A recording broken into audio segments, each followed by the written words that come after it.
ഇപ്പോൾ ഇതാ ലാൽകുമാർ രാഷ്ട്രീയ നിരീക്ഷകൻ അഡ്വക്കേറ്റ് ലാൽകുമാർ കൂടി നമ്മോടൊപ്പം ചേരുകയാണ്. ലാൽകുമാർ, ഒരു പൊതുപ്രവർത്തകനെ കുറിച്ചാണ് വനിതാ മാധ്യമ പ്രവർത്തക ഇത്തരത്തിൽ ആരോപണം ഉന്നയിക്കുന്നത്, ഈ ഒരു യുവ കോൺഗ്രസ് MLA കുറിച്ച്.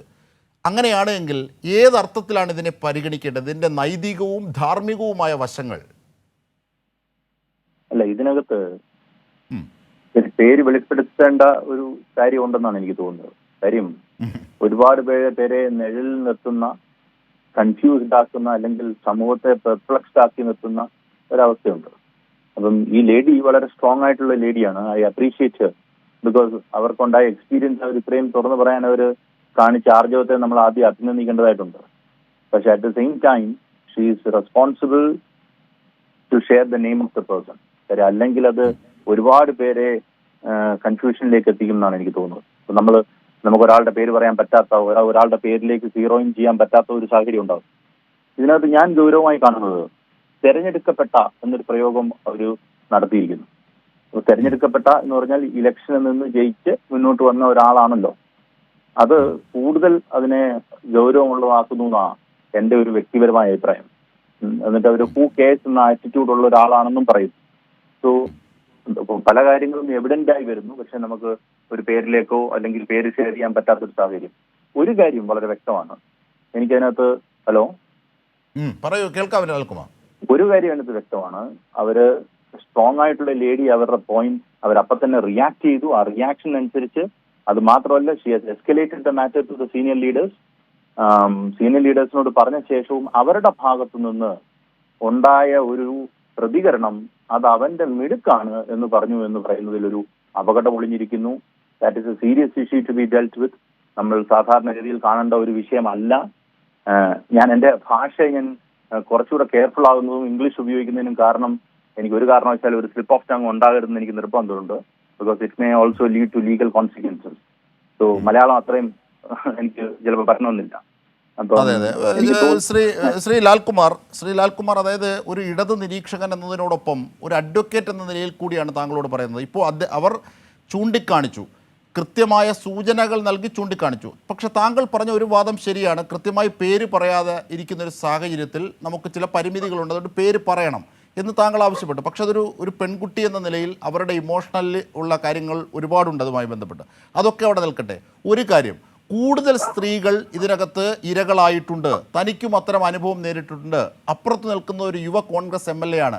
ഇത്രയും സൂചനകൾ പറഞ്ഞ സ്ഥിതിക്ക് നിയമപരമായി അതിലേക്ക് നീങ്ങുന്നതിൻ്റെ സാധ്യതകൾ എന്തൊക്കെയാണ്, സ്വമേധയാ കേസെടുത്തുകൊണ്ടടക്കം?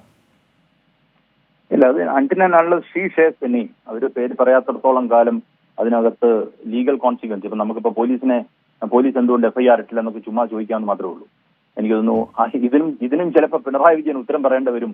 കേരളത്തിലെ രാഷ്ട്രീയം അങ്ങനെയല്ല ശ്രീ ലാൽകുമാർ, അങ്ങനെയല്ല ഞാൻ ചോദിക്കുന്നത്.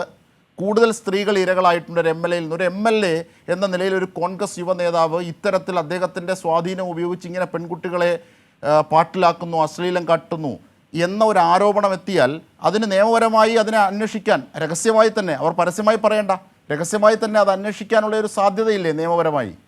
അതാണ് ഞാൻ ആരായുന്നത്. ഇല്ല, അത് ഒരിടത്ത് വെച്ചില്ല. ഞാൻ വളരെ ഗൗരവത്തിൽ തന്നെയാണ് പറയുന്നത്, ഒരിടത്ത് വെച്ചില്ല. കാര്യം, this person has to come to the witness box or witness dock. അവരവിടെ വന്നിട്ട് മൊഴി പറയാവോ 164 സ്റ്റേറ്റ്മെന്റ് കൊടുക്കുകയോ ചെയ്യാതെ ഒരു കാരണവശാലും അതിനൊരു പ്രൊബേറ്റീവ് വാല്യൂ ഇല്ലാത്തൊരവസ്ഥ വരും. അപ്പൊ നമ്മളെ സംബന്ധിച്ചിടത്തോളം ഒരു കംപ്ലൈനന്റ് ഉണ്ടാകണം, അല്ലെങ്കിൽ ഒരാള് പേര് ഷെയർ ചെയ്തൊരു കംപ്ലൈന്റ് ഉണ്ടായി ഒരു FIR രജിസ്റ്റർ ചെയ്യണം.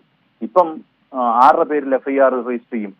യുവ നേതാവ് എന്ന് പറഞ്ഞു കഴിഞ്ഞാൽ കേരളത്തിലുള്ള യുവ നേതാക്കന്മാരുടെ എണ്ണം എടുത്തു കഴിഞ്ഞാൽ എല്ലാവരുടെയും പേരിലിടാൻ പറ്റുമോ? സോ അങ്ങനൊരു 164 സ്റ്റേറ്റ്മെന്റ് അവർ രഹസ്യമായി കൊടുക്കാൻ തയ്യാറാണെങ്കിലോ? അത് രഹസ്യമായി കൊടുക്കുന്ന ഒരു മൊഴിയാണല്ലോ മജിസ്ട്രേറ്റ് മുമ്പിൽ. അവർ തയ്യാറാണെങ്കിലോ അപ്പൊ കേസായില്ലേ? 164 സ്റ്റേറ്റ്മെന്റ് കൊടുക്കുമ്പം പേര് പറയാതെ ആകാശത്തോട് വെടിവെച്ചു എന്ന് പറഞ്ഞ് നമുക്ക് 164 സ്റ്റേറ്റ്മെന്റ് കൊടുക്കാൻ പറ്റില്ലല്ലോ. When she gives this 164 statement, that means she is sharing the name of the person at the other end എന്നാണ് വേണമെങ്കിൽ നമ്മൾ കണക്കാക്കാൻ. അവരാളുടെ പേര് പറയാതെ 164 സ്റ്റേറ്റ്മെന്റ് എടുക്കാനേ പറ്റത്തില്ല.